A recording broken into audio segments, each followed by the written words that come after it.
it's lovely to have you on to talk about your various experiences of the classical music industry and the arts. So, could you start off by telling us about yourself and what you do? Yes, it's I've struggled to find like a catch-all phrase to kind of explain what I do, but the best I've come up with so far is that I help both musicians, ensembles, and organizations tell their story in the modern world. So for me, and how that looks now, is that it's kind of around helping musicians get online, entrepreneurship skills, how to use social media to market themselves, technology and innovation, and then likewise the same with other organizations as well. And yeah, helping them find out how to navigate this digital space we're currently in, what doesn't work, how can they work within their current settings as well. So it's quite a surreal job. My background is that I'm a recovering cellist, and that's sort of by the by now, but it's a fascinating time at the moment for me to see change and sort of then speak to people about what their journeys are. So, what changes have you seen then over the last year or so? You just mentioned that you've seen various changes in musicians and organisations, obviously with the shift to digital, but is there anything else that you've noticed?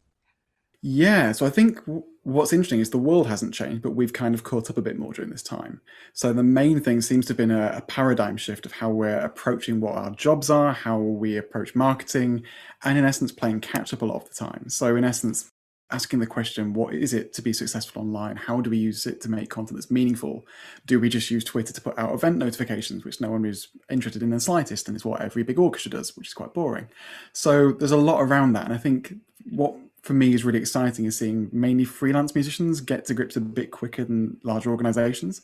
And they're the ones who are trying to work out what this means, how to have multiple income streams, and really sort of playing catch up compared to like the world of pop, rock, R&B, hip hop, all those different things where regardless of what stage of your career you're at, you're expected to sort of be involved in the business side a little bit and to have your own promotions, even if it is for a band that has three people coming to a pub.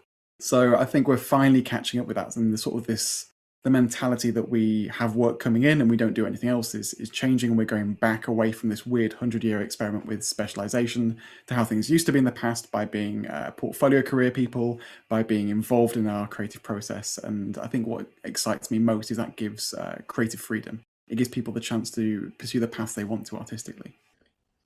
That's so interesting. You just mentioned the popular cultural world where I suppose social media and branding is so integral to the work of musicians and corporate companies. So, do you think that perhaps the classical world has been a little bit slow to catch up with digital media? Incredibly slow, I think. It's been almost embarrassing on our part to see how we've been really slow at catching up with this. And yeah, well, one thing has come up as a general theme in speaking to musicians is that I was never trained to do this, or I would never thought I would have this as part of my job. And the same comes with emails and all these other things that we've managed to somehow fathom in our lives. And I think it's from sort of this narrative we're ingrained with from being small, is that work comes our way, we're employed. This almost weird thought process that if we're having to promote things, it shows that we're selling out and what we're doing isn't artistically good, which I think is really quite fascinating. And it's almost better to be a starving musician who's in it for the arts and to not promote yourself than to be someone who is successful and being active in sharing your message and sort of approaching it analytically. So I think we have been incredibly slow to it. And yeah, it's just to harken about the past again. Paganini is one of my wonderful examples of when he heard rumors about him selling his soul to the devil. He decided to start dressing in all black and make himself paler. And that was then part of his artistic output, that he wanted sort of to lean into this narrative that got him more ticket sales, and that meant he could perform the pieces he wanted to perform. So for me, I think there's a lot in what we can do to sort of realize this isn't something new for us. It's going back to our roots historically as to how we used to be as musicians. And it really is important that we get to grips and get active with this. So, how do you define success then from a musician's perspective? You just said there something really interesting. You said that maybe it's better for performers to be, you know, starving artists and to do it for the love rather than maybe for other motivations. Yeah, I think that's the narrative we used to have, and sort of I think it's not a helpful one, and one that we should move away from. And why can't you do both? And if you love the thing you do and the art is so important, why wouldn't you want to find ways of shouting it from the rooftops and connecting to people who can also then share and experience it? So I think as it's quite almost this strange privileged thought process that if it's good enough, people will come to you. Like you've got to be involved, and I think it is part of that relationship building thing that's most important. But to go back to the first part of the question, the what is success, I think it very much depends on the person and finding out what that means individually, both as individual musicians and ensembles and as organisations. But for me, I think it is finding ways to connect to people meaningfully, potentially at scale, but ideally creating a small niche following of loyal supporters who can help you along your journey along the way. And then success can also be that you're creating social media or digital content that you enjoy and like doing, that it's not hard, that it's taking up less time in your life, and that we shouldn't be quite as fixated on the numbers. I think if we fixate on those and you need to have 1 million followers on Instagram, that seems mad. But if you had 100 true loyal followers who came to everything you do in person, you'd think that was incredible. So the idea of that being the same online, of people who buy your CDs, your teaching resources, your books, come to your online concerts, your real life concerts, and this ecosystem, I think that's something much more realistic to aim for, this sort of small micro niche of hardcore followers and supporters.